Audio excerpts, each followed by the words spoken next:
Violet Whitney from Sidewalk Labs is, I think, sharing. So Sounds good. I think we're gonna get started now.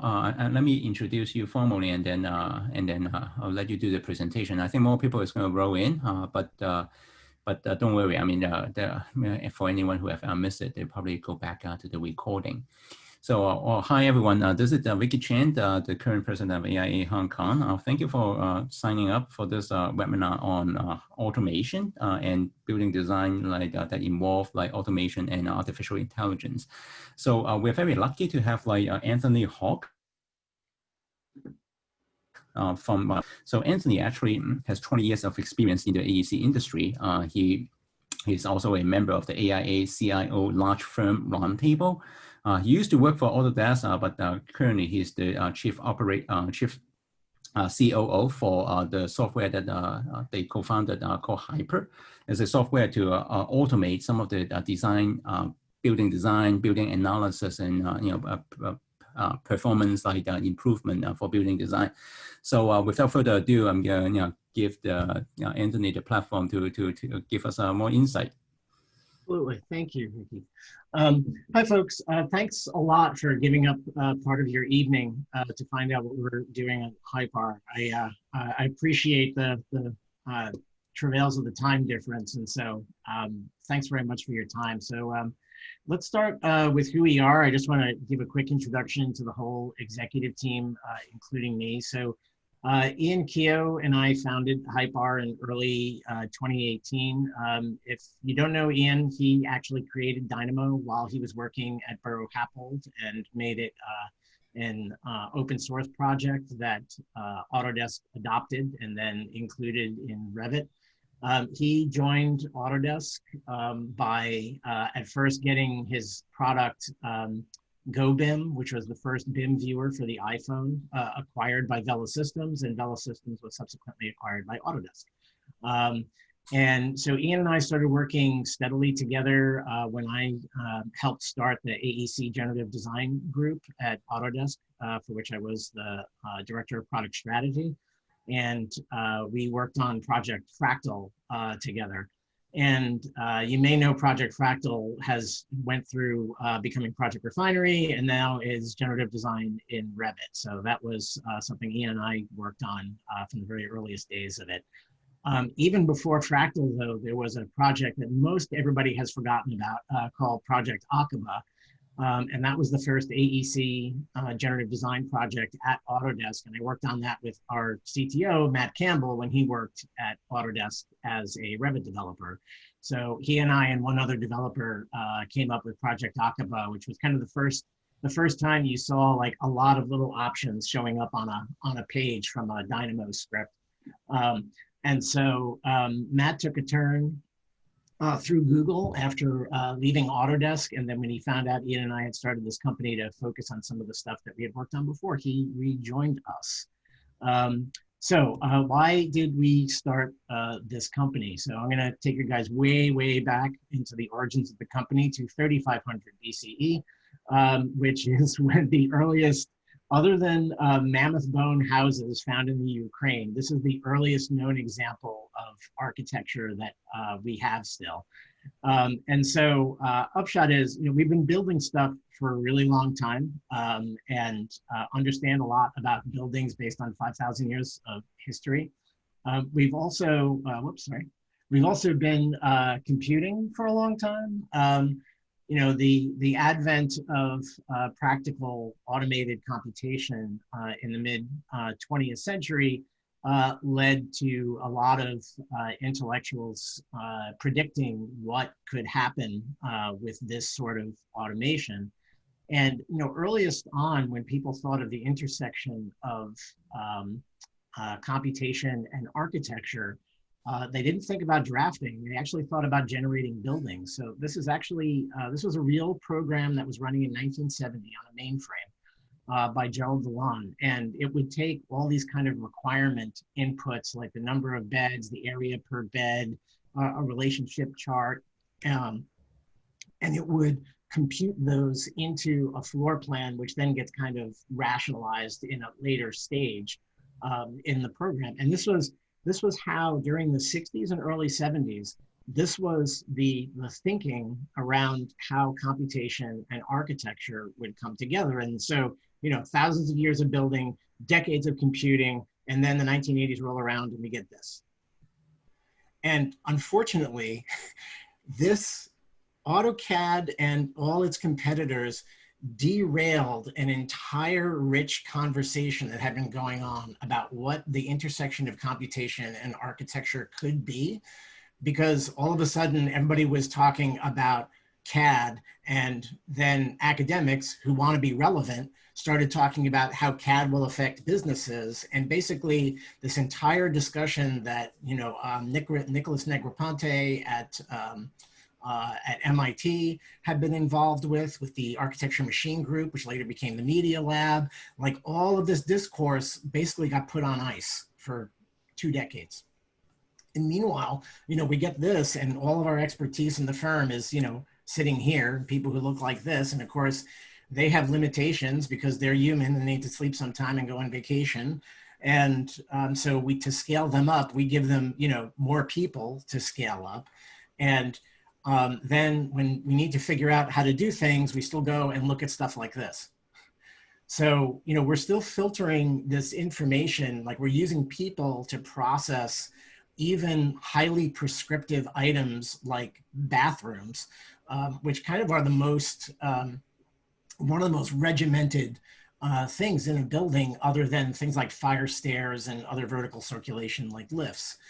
You know, it's not all, you know, bad weather here. You know, of course, we do codify some expertise, and, you know, some of you have probably seen examples or made examples like this. This is a stadium bowl configurator. About 6-8 years ago, this was kind of a rite of passage for anybody doing Grasshopper to make a stadium bowl configurator. And the thing is, there are a lot of these. You can find dozens of these videos on the internet if you care to look.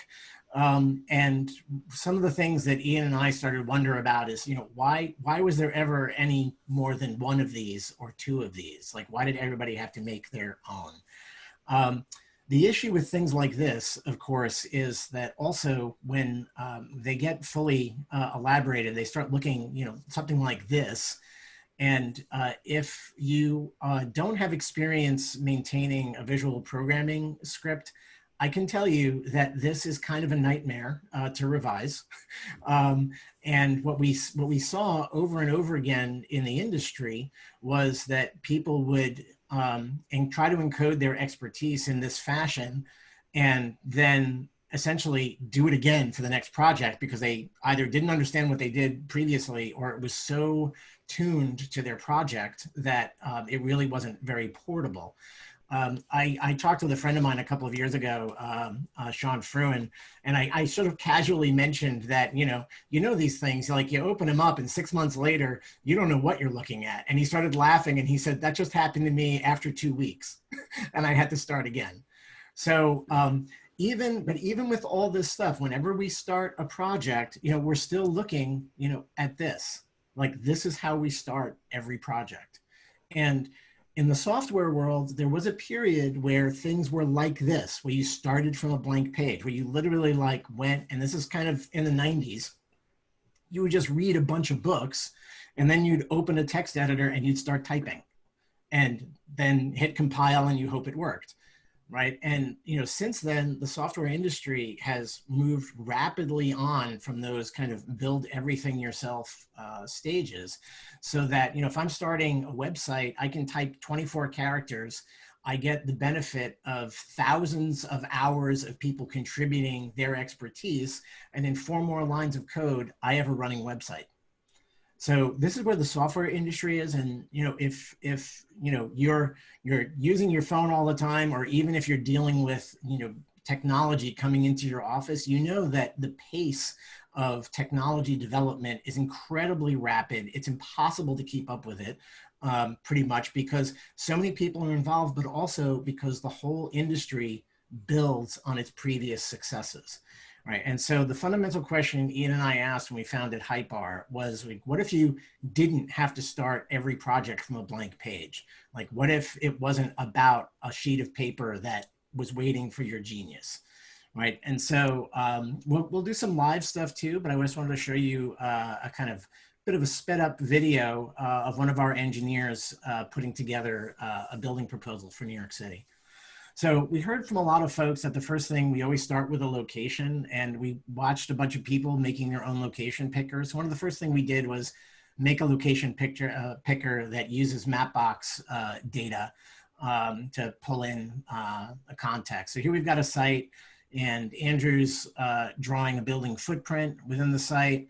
And then this envelope by sketch function is now creating the building envelope complete with setbacks. And now he's rapidly adding in a bunch of what we call functions to elaborate each building system. So he's adding in the levels, and then the floors that depend on the levels, and a structure, and the facade. And then finally, he's going to throw in a little isovis analysis here, just to show that, you know, if you're on the lower floor, you get a glimpse of Central Park, but if you're on the upper floor and you pay for the penthouse, you get a nice view of Central Park in Manhattan. How all this works underneath, you know, what actually we've made is that this is a cloud platform for generating building designs from crowdsourced expertise. So in other words, we have a bunch of things on the site that you can use, and I'll show you some of them. But the important thing here is that anybody can put something on the site and share it either publicly or with their organization or with their project team, however you want to do that. And also, if you want to share your expertise publicly, you have the possibility of also being compensated for that use. And so some of the things that we see for architecture firms is right now, architecture firms hit the kind of limit of the consulting model of business, in that, you know, if you want to expand, you need more people. There's really kind of no other way to do that. Whereas, you know, if software needs to expand, you just need more copies of it. Right. And so we think that there's an avenue for design firms to also realize passive revenue out of encoding their expertise and making available for compensation. So I'm going to take you guys a little bit back to math class to explain how this stuff works. So you all remember functions from math class, right? So you put some numbers in and some, you know, there's equations that happen and numbers come out. So Hypar works exactly the same way, except that our inputs can be numbers like math, but they can also produce things like structure, and the inputs can also be geometry, like a building envelope. And so what you saw in the video was what we call a workflow. And a bunch of these functions are all linked together depending on one another to produce a result. And one of the things you can do is you're not tied to one particular way, for example, of making an envelope. You can swap that out for something else. But because all of this stuff works together, you can still get a result. So it's much more fun to look at live software. So let's go to the exclamation point live demo.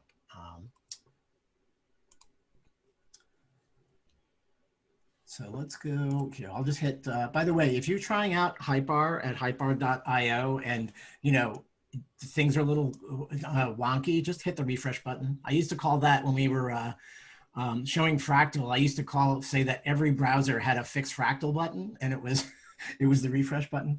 But in any case, so this is a very similar workflow to what was in Andrew's demo. And we're gonna just kind of take this apart piece by piece to look at it. So each of these functions, if you hit this dot when you're trying this out, has its very own inputs.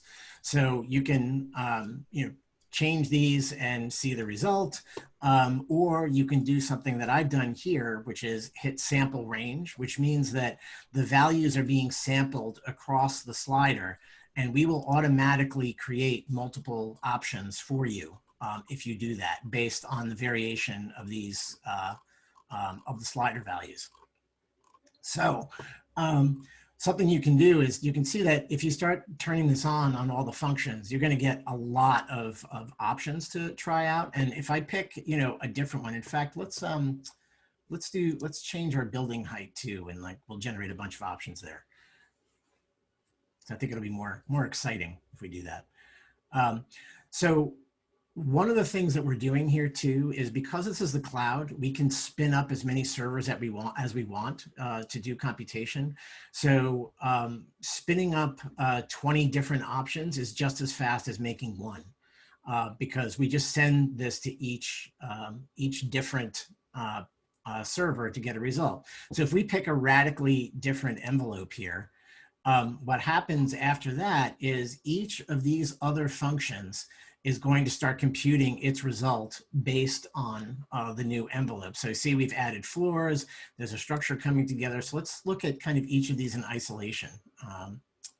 Here, let's do that, and we'll suppress, and we'll isolate. Actually, here, let's isolate that. Okay, and so here you can just see it's a graphic depiction of the levels that are being configured in this function. And then I'll just go through and isolate each one. If we get into floors, then we see how the floors are dependent on the levels here. And then we've got a, you know, you might say kind of over-structured building here. So we can park tanks on each floor, but you know, you can get an actual structure here to try out. We can see the facade in isolation, for example. So here's the facade wrapping, and that depends on the levels in the envelope to occur.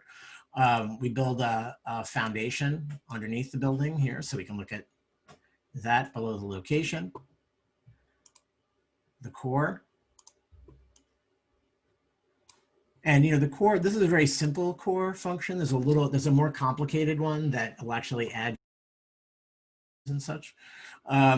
But this one just uses a percentage area of the building and then tries to position it inside the building. And if it can't, it actually puts it kind of halfway into the building as a semi-exposed core. And of course we have the location, which is, you know, our current site down here.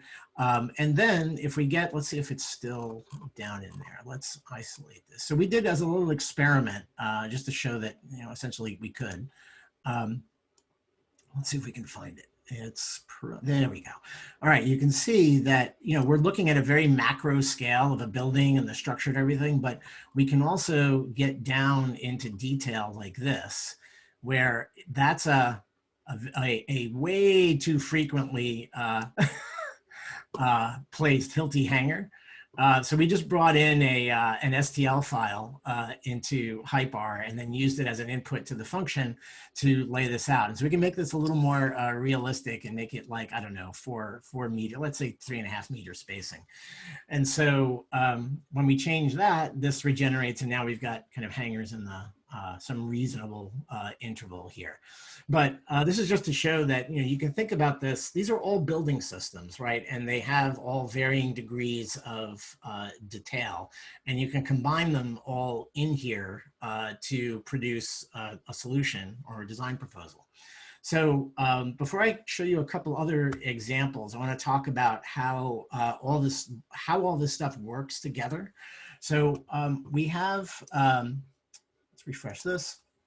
So when we first started the company, because Ian and I have had a lot of contact with a lot of firms over the years, we knew a bunch of firms that had created their own data models for doing automation internally.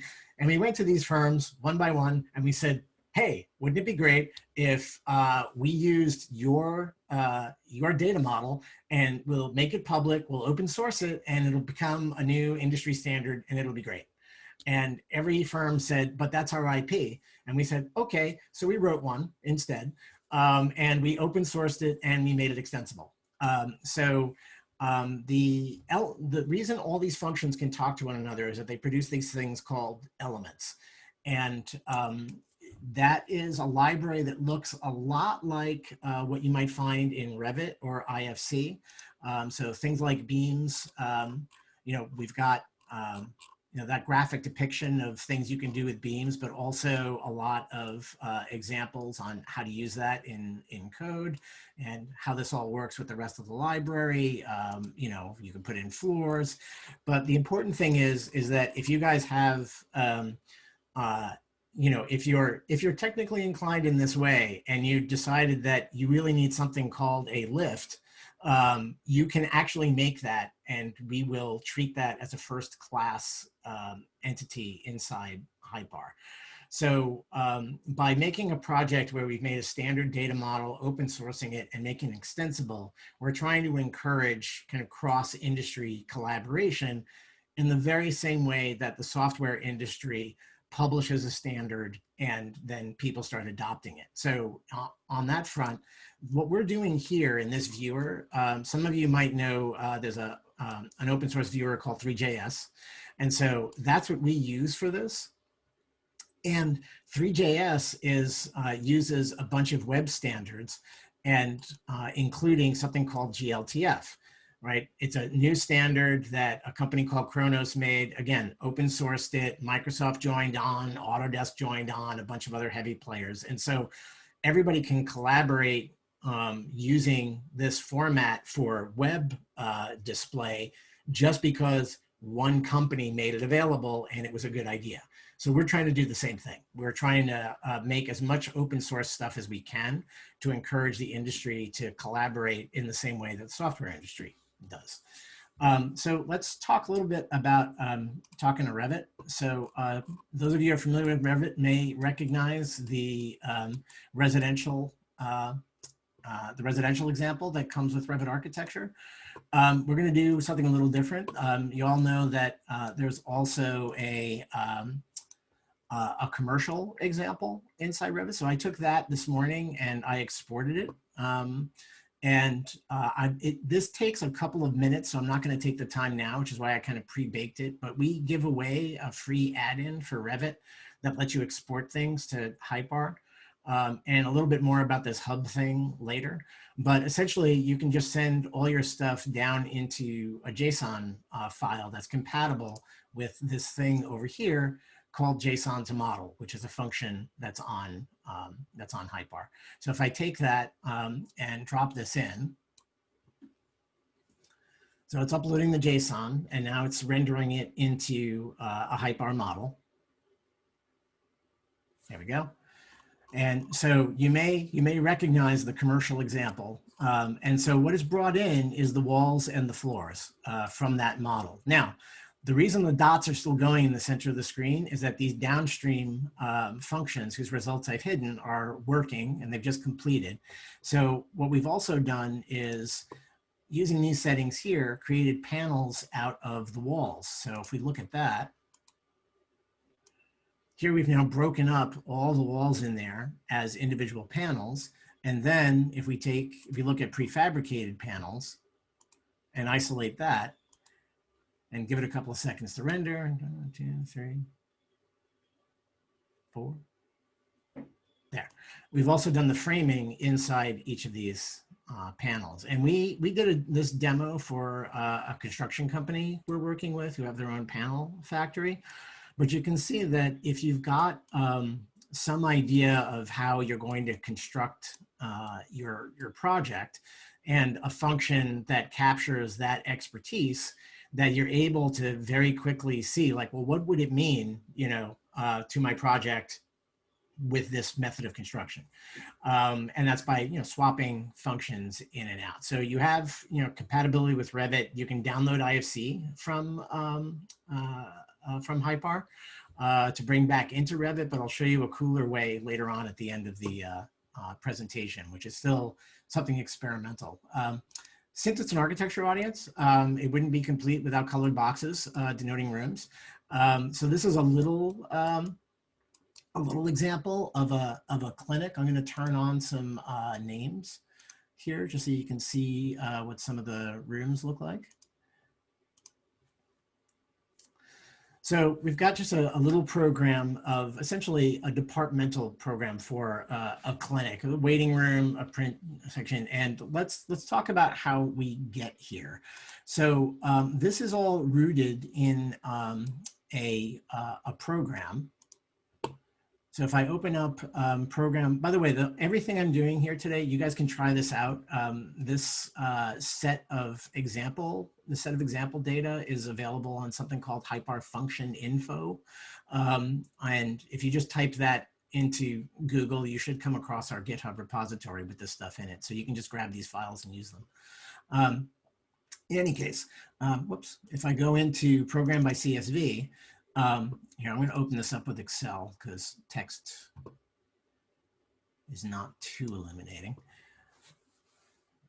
Give Microsoft a minute to get its act together. Okay, so that clinic CSV that you see up here on the left, that looks like this internally. And it's, you know, a typical program, right? So we've got a suite name, a number, what department it's in, the room name, how many of them do you want, the area in square meters, and then the ratio of the sides. And this is just sort of, you know, pretty generic here. And how high do you want each of the rooms? And this is what this function uses to produce a plan proposal. So we're going to do actually a much more elaborate one, which I'll open here. Let's look at the school CSV for a second.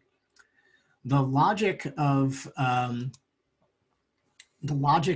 these functions working together in this workflow is that it assumes that the suites are in the order of adjacency that you want, and the rooms are in the order of adjacency that you want within each suite.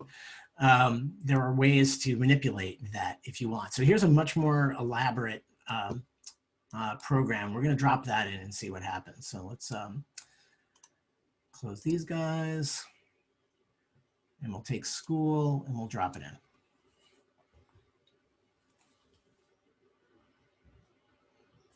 Now you can see, well, this is calculating. There's this suite sequence, which has area descending, and then the room sequence is reversed in each suite. Now you can use just as listed, and I'll start to create another option based on that. And then in plan by program, which actually takes the program and actually starts trying to make a plan out of it, you can do things like, you know, maybe turn off multiple levels so it's all on one level. You can also turn off diagonal adjacency, and then you probably, I think on this program, you probably get kind of a U shape most of the time. Here, less of a U. So of course, clicking on the sample range will also give you all kinds of options here. And so meanwhile, we've been generating all kinds of options down here of various ways to arrange these spaces all in a couple of seconds. So this is the kind of thing that you can do to, you know, rapidly study different ways of putting things together. Of course, you know, as I say, there's a number of assumptions under here around that the program is actually configured according to adjacency. Some of this work came out of working with Shepley Bullfinch. Can I ask a question here? Like, yeah, how does the computer or software know that they have to put the classroom next to the event space? Yeah, that's exactly here inside. Here, let's open up that program again. So essentially, the vertical order here, if you use as listed, is going to determine what the adjacencies are, right? So this classroom is going to be next to, I'm sorry, this event space is going to be next to the classroom, and there's 4 classrooms, next to the computer classroom, next to this. Now, in this particular workflow, you can change that, because instead of doing as listed, you could reverse the list, which will change it. But then you can also do, you know, wacky things like I want them in order of name. But more often, like you might want to do like area descending. So the largest areas will get placed first, and then in each suite, and then, you know, they'll trail off. So then you get effects like this, where you have the big room here, and it starts trailing off down the suite. And you can do the same thing with the rooms. Here we go. Let's do area ascending. So you can see that just by playing with a couple of drop downs here, and then playing with the sliders, so we can do things like, if we make the suite ratio, we can make it 1-to-1, so it's trying to approach squares, and things like that. You know, you can really start to do all kinds of different options here, and we'll do, you know, longer, skinnier suites. So anyway, these are ways to like rapidly explore, but of course, you know, this is one kind of logic. Basically, you know, logic I wrote to put rooms together. The idea here is that, this is just an example. And by the way, those of you who are C# inclined, everything I'm showing you is open source. So you can actually start from these projects to do your own thing. And so our hope is that, we'll start generating an ecosystem of different building logic, spatial planning logic, and people can kind of swap them in and out. So for example, if I go back to our earlier example here, we can take envelope by sketch and just take it right out of the workflow. And then of course, lots of things break, right? And now when we add a function, since I've got suggest functions checked, it's saying, it knows I need an envelope. So it's saying, do you want to use one of these things that seem to generate envelopes? So if I say instead, we'll insert envelope by center line, and nothing's going to happen, of course, because I haven't given it a center line yet. So then we can just draw a polyline, and let's do, I don't know, something different.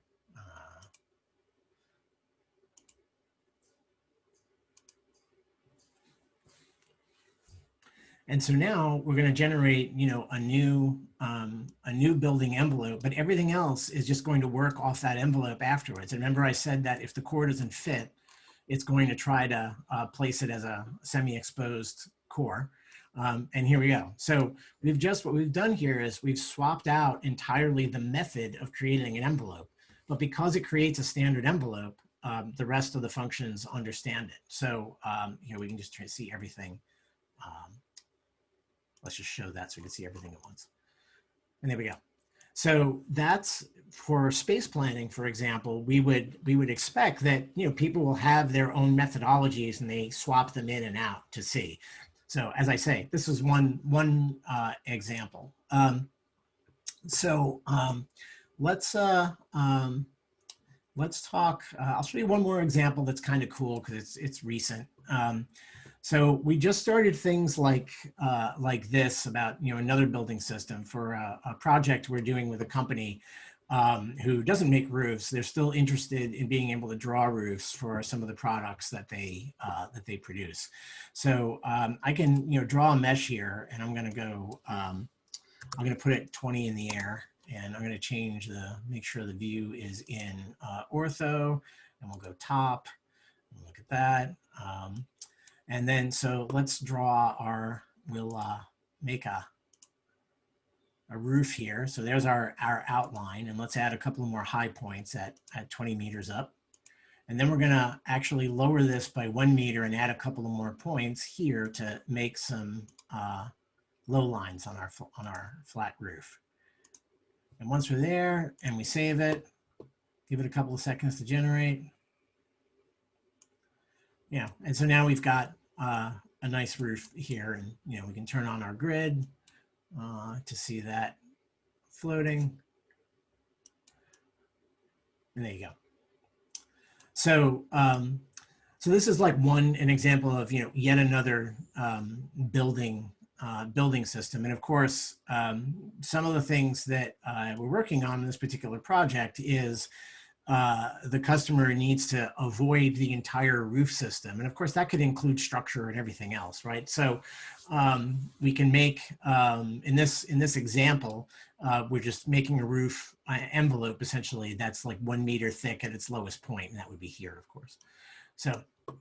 So all these things are kind of possible inside Hypar. If there's a particular facade system you want to capture, or a roof system, or any sort of component, and then you can start combining these things together to make your more or less detailed building proposal. So let's see, I've covered a bunch of this stuff. I want to talk about a couple other things which might be kind of up some folks' alley. So we recently, a couple of months ago, we also are compatible with Grasshopper. So we've published a, here, I'm going to stop this video because I want to call attention to something that goes by really fast on the upper left. So we've published a Hypar set of nodes. I think it's up on Food for Rhino. And so these little kind of pink outlined nodes are what you can decorate your your script with to be compatible with Hypar, either things coming in or Hypar elements going out. So you don't have to like untangle your whole Grasshopper script. You can just kind of put things at the end to produce stuff to go up to Hypar, and we can take this script and turn that into these kind of functions that you're seeing me use on Hypar. And so what Andrew also made this demo, and what you'll see in the upper left going by is this kind of rainbow facade thing that he created. So here we go. So there's the facade kind of flickering in and out. He's just wiring up the last couple of nodes to be compatible with Hypar. And now he's going to go out, he's going to take that whole script and he's going to make a new function inside Hypar just by dropping that Grasshopper script in there.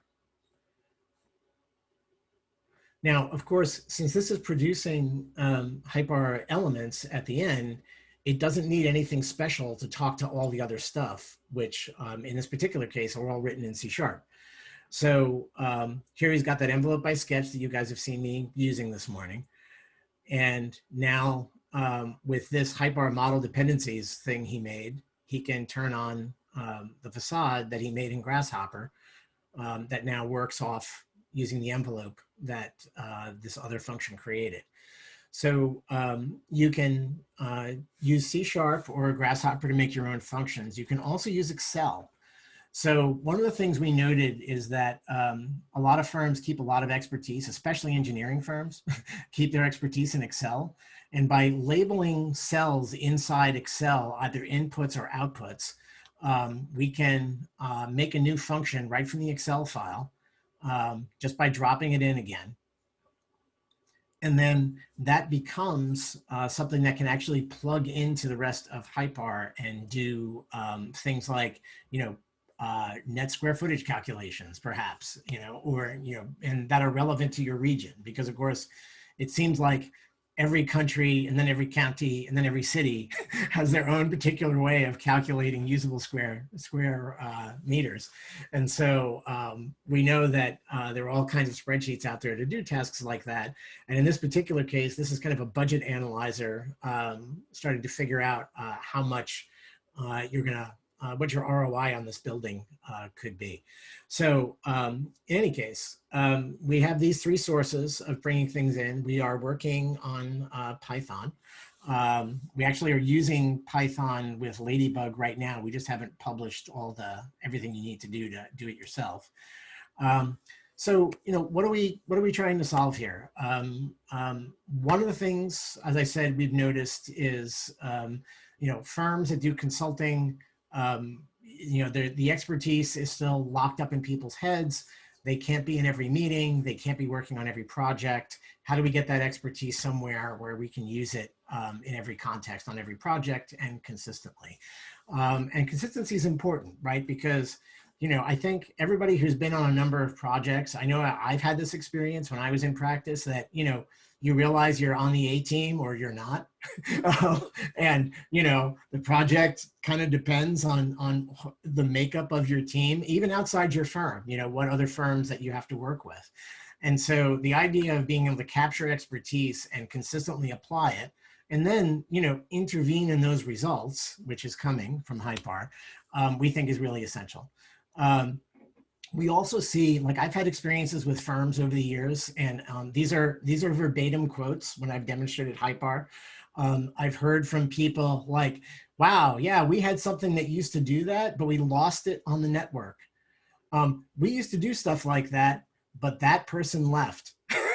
And so we see this over and over again, that firms are able to capture their expertise, and then technical issues, personnel issues, something make them kind of backslide. In fact, the worst experience I ever had in that case was when I was at Autodesk and I was working with a firm, and they had this great automation stuff that they showed me.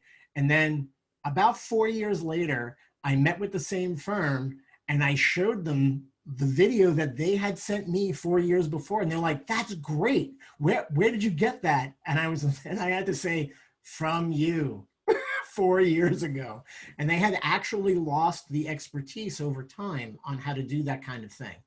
And so that keeps the industry, we think, from progressing in this manner and automating their expertise. And so we wanted to provide a place where people could gather this stuff, find it again, and easily distribute it and make it consistent. If any of you have actually done this kind of customization in Grasshopper and Dynamo, you know that like once you get the thing working, you're 15% done. After that, you have to like get IT to say it's okay to put it out there. You have to figure out a way to distribute it. You have to make sure people have the latest one. And these are all problems we were trying to solve with a cloud service, because you upload it and everybody's got the right one instantly, right? So the other thing we noticed in firms that were trying to capture their expertise in automation is that just to get to the point to try out distributing their expertise, they would spend 90% of their effort like learning things like web programming and how to use Three.js and how to use graph widgets and all this stuff. And it's like, if you had 100 hours, you spent, 10 of them trying out your logic, and 90% of them, 90 hours trying to actually get the thing to run so somebody else could look at it. So we wanted to provide a platform that gave people an acceleration toward delivering something. So you don't have to learn web programming. You don't have to learn how to show 3D stuff on the web. You don't have to learn how to use cloud computation. We just do all that for you, and you can concentrate 100% of your effort on capturing expertise. And so, I've alluded to all this stuff about like, there's just operational problems. I met with a major American design firm executive about 2 years ago when, Hypar was barely working. And I showed him a few demos, and this executive said, well, of course, Anthony, we're doing much more sophisticated stuff like that than what you guys are doing. And I said, of course you are. You have a whole R&D department right now. So how's the maintenance on all that stuff going? And he just went, oh God. Because he ran into the same problem. He's got a funded research group. They do great things. The moment they wanted to put it into practice, everything slows to a crawl, and he never gets to see that. And we, Ian and I, were constantly disappointed at seeing all this great work, especially in academia too, and not ever seeing that come into practice. And we wanted to stop that. We wanted all that stuff to finally get into practice, because there's a lot of expertise that nobody's able to operationalize yet, and we want to make that possible. And finally, one of the things we also noticed is like, if you're working with a bunch of other firms on a project, if you have a Dynamo script or you have a Grasshopper script, and they need it, you give it to them, and now they have it. And that's everything. Like, you just gave them everything that you've worked on, right? And we want to provide a way for firms to capture their expertise, use it on a project, keep it compatible with contributions from other people on the project, but not share the IP. So you can't download functions from Hypar. When we upload C# functions, for example, we compile it on the desktop, and then we send it up, so we don't even see the source code for the C# functions. We have to be able to actually get Excel spreadsheets and Grasshopper scripts, but all that goes through an automated process, and essentially it's hidden from everybody else. So people can use the thing you're giving them, but they don't get the thing you're giving them, right? So we wanted to make it how the software world works a lot more available to building professionals, so that the industry could collaborate with one another while still protecting their IP. Hey, Anthony, I think we got, thank you for this really insightful presentation. I wanted to open the floor to our audience so that they can ask their questions. We have a small group here, so for people who have questions, I think we will just make you able to talk. First question from Simon. Hi, Simon. Oh, you're muted, Simon. Can you hear me, Anthony? Yes. Yes. Yeah, good evening. I used your software before for 3 months before for my master capstone project, and Yeah, well, because I'm lazy, so I use your portal. Actually, I would wonder how you're making money because I can get the account and I have all these functions. Ah, I'm glad you asked that. One of the next things we're going to do is turn on the paywall. And so since you guys are asking, I will give you a look at some of how we're thinking of the plans. And we'll show you this special thing in a second. We'll just skip past this one. Hang on a sec. Let's pop over here. Okay. So the way we're going to structure this, it looks like right now, I'm not giving you a contract yet, but this is getting closer and closer to real, is that you'll get 1,000 of the results for free a month. And keep in mind that every time a function produces something, that's a result. So if I have 7 functions and they each produce a result, that's seven results for a run, right? And so you want to be maybe judicious on when you turn on that sample range, and it's going to make 20 for you. If you need to keep going for, this is all US dollars, so $19 per user per month, or 192 annual, you'll get 10,000 results, and then you get into the kind of power user spot, which is unlimited. So unlimited amount of results, but you also get at 39, but you also get a lot of other benefits, like being able to keep all your stuff private to your organization or your team, etc. So right now on Hypar, on the lower tiers, what will happen when we institute this is that your functions will either be private to you or totally public to everybody. This gives you a little more nuance on how you share.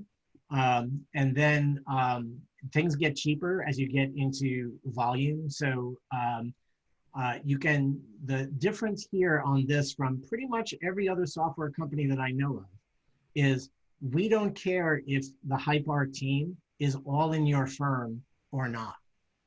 So in other words, if you're buying this and you need to share it out to people in a project that you're working with, these are all simultaneous licenses.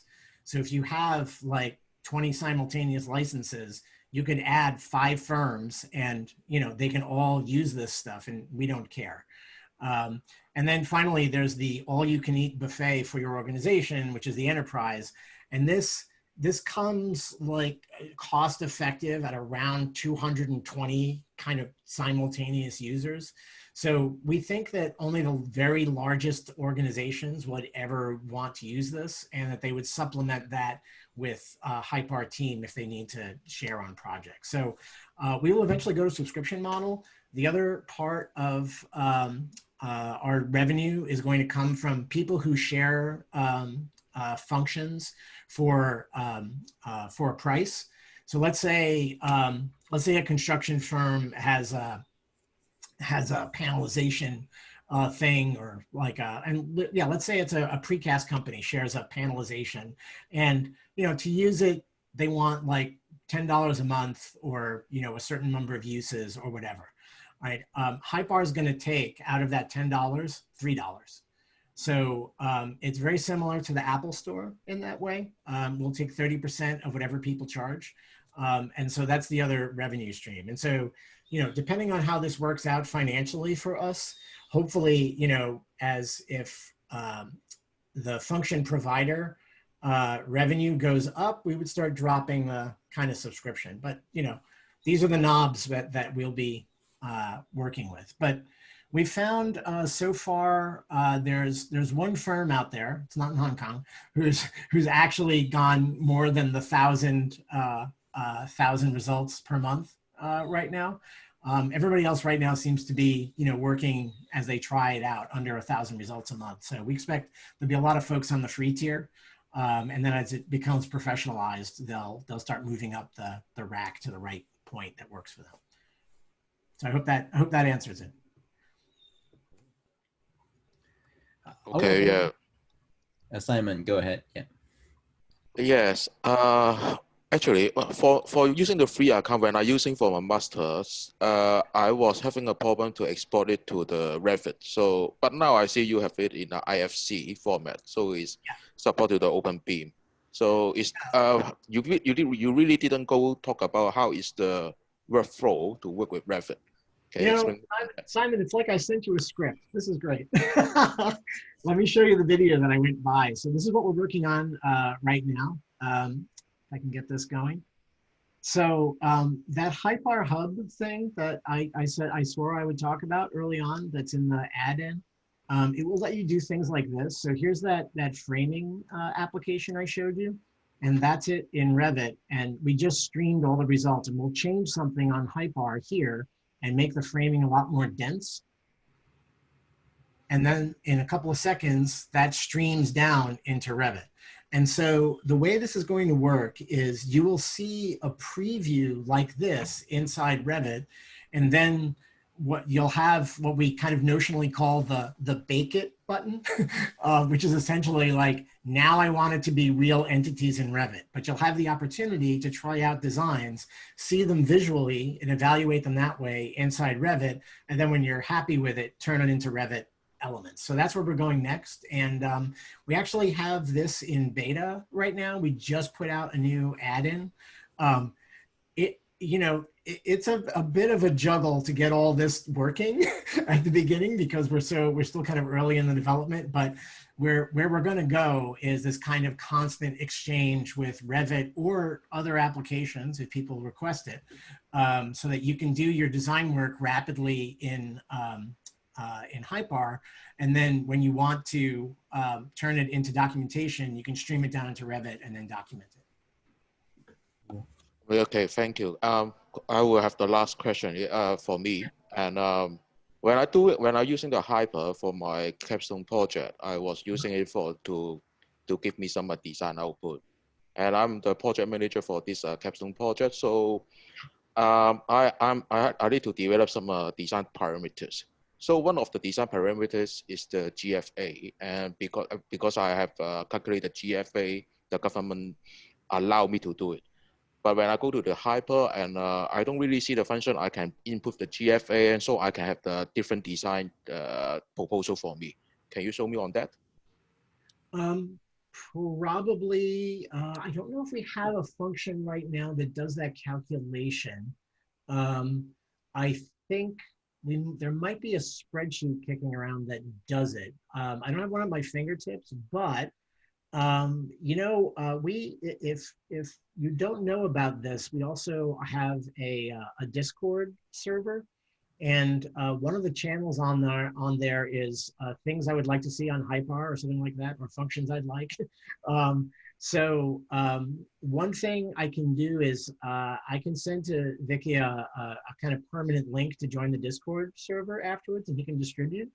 And if you get on there and just make the request, sometimes it takes us a few weeks, but I think, I'm trying to remember what function I did. Someone requested a variation on one of the functions we had on there, and then we produced it like 3 or 4 weeks later for folks to use.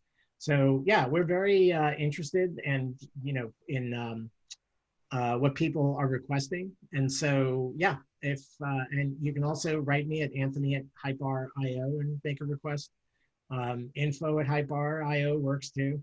So yeah, no, feel free to, if you run into something and you think like, wow, I'd really love to use Hypar if only it had this thing, you should request it, because we do set aside some time to do more examples for folks, and we're happy to hear what the industry needs and try to answer it. Cool. Anthony, I do have another question, or for everyone in the audience, and feel free to ask more questions. I asked you this question during our earlier phone call. With everything automated, building design seems to be faster and easier. Will architects be losing our jobs in the near future? Well, I don't know how much you guys watch the Autodesk propaganda, but a lot of their figures seem to be correct around how many buildings are going to be required. And I think we're up to something like 13,000 buildings now must be completed every single day from now the next 20 years, so that we can just maintain the current, to my mind, inadequate status quo of a standard of living. So I don't think there's going to be any shortage of work. There's only about, at least last I checked, there's about 1 million registered architects worldwide, and there's probably a one to I don't know, somewhere between 5 and 20, to be completely inaccurate, of people supporting each of those registered architects. So it's not an enormous group overall, and there's a lot of work to do, and every one of these projects requires 3 years or more to come together, right? So I don't think there's any shortage of work. I think actually part of the problem is architects don't scale adequately now.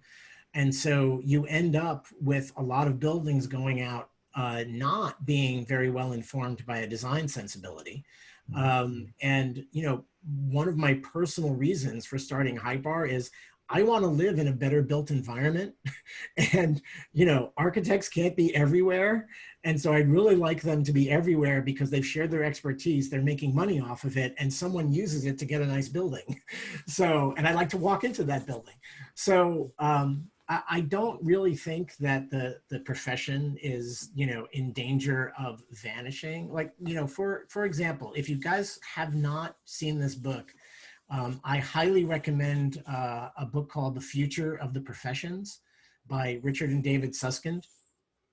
And, they talk about how, especially about the legal and medical professions, people go to things like Rocket Lawyer or WebMD, and it's not like those people, at least in America, our system here, but it's not like those people went to a cheaper lawyer or a cheaper doctor. They just didn't go at all, right? And so when I gave a lecture in New York last year to CEOs, like 230 CEOs of architecture and engineering firms, and I talked to them about how these professions are serving a very high and narrow economic stratum of society. And everybody under that stratum is not getting cheaper professionals. They're getting nothing at all, right? And so they're making do with nothing. And so what I said to them is, look, I'm not telling you to turn your company into a charitable organization to give away your services down here. When I see this as a software person, I see underserved market and economic opportunity. Like, I can't sell consulting to all the people below that economic stratum, but I might be able to sell them software, right? And so if you think about the economic opportunity that's available to consulting professionals, if they could encode their expertise to share it with all the people who they will never, ever meet, who can never, ever afford their services as consultants, I think actually the profession has a lot of room to grow. Oh, fantastic. Feel optimistic for us. I am, I mean, this is the background I come out of. I'm not here to hammer a stake into a profession. I'm here to make it available to lots of people around the world. Thank you. I do have one more question. Out of all this design that we generate out of the platform, like talking about artificial intelligence, yeah. Like, will we ever be able to predict like which one is actually a better option? We generate 1,000 options, right? Just looking at them by the shape and by the form. Sometimes we are just subjectively saying that this one looked like it could be a better option, right? How do we know which one would be the better option? Yeah, and let's not discount subjective judgment. I'll recommend another book to you guys by Malcolm Gladwell called Blink. And subjective judgment that's informed by experience is faster and more accurate than machines. That's just how humans work, right? Mm. However, uninformed judgment is slower and worse. So the potential we see, we're actually working on a project right now with a construction company that I'm not allowed to show you. But essentially, we are using genetic algorithms to reach an optimal solution, or at least a set of optimal solutions. And there are a number of metrics that indicate why it's optimal according to that company's criteria. However, what we have kind of on tap for them in the future is if they produce these optimal solutions, right? Somebody is going to pick the option to use, right? that data on who picks something becomes a pattern. That pattern is accessible by machine learning. So gradually, as designs get picked over and over again, the system can learn this is a better design by criteria that I don't have in my function, right? There's a bunch of stuff it's measuring and trying to be optimal, but then somebody's picking something for some reason that's not actually in the optimization. But that's another kind of optimization that's human driven. So as you encode that, you start to get better and designs you like more. It's exactly like Google, right? Because that's how Google works. Like if you guys have ever compared Google search to the unfortunately named DuckDuckGo, you know, you get very, you know, tailored results from Google, and you get the results everybody else gets in DuckDuckGo, and they're terrible, right? You know, it takes you so much longer to find something. So Google's using that, and we foresee the same thing happening. Now, we also foresee the danger of that is, you know, what's technically called epistemic closure, or meaning that, you know, you see what you like because you like what you see. And so, you know, if you purely use that, you will never see something you don't like right away. And so maybe you're not going to see something that would be a good solution because it doesn't fit the pattern. And that's the key thing about having humans involved in the process. You know, you can stamp out, you know, Pizza Huts all day long, but someone has to make the judgment as to whether, you know, based on a value system of the project, something is a good idea. And the value system can only be somewhat encoded mostly around regulation. After that, it's kind of up to the client whether they think it's a lot more important to have like a lot of parking or a taller building, or, you know, I mean, these come down to human value systems, and we're not going to capture all of those. Humans have to be involved in this process. Wow, cool. Well, thank you, Anthony. Well, thank you for explaining like the automation in such a high philosophical level. It's very, very interesting and optimistic for I think all the architects in the audience. So, do we have more questions from the audience? If not, we will likely close our section today. So thank you again to Hypar and Anthony Hauck from Massachusetts. So we'll be posting this video onto YouTube, and for people who have missed it, they can rewatch it again. So thank you again for all the people in the audience, and thank you, Anthony. Yeah, thanks for giving up your evening, folks. I appreciate it. Oh, wait. Oh, Simon said thank you. Okay. All right. Bye-bye, everyone. Bye-bye.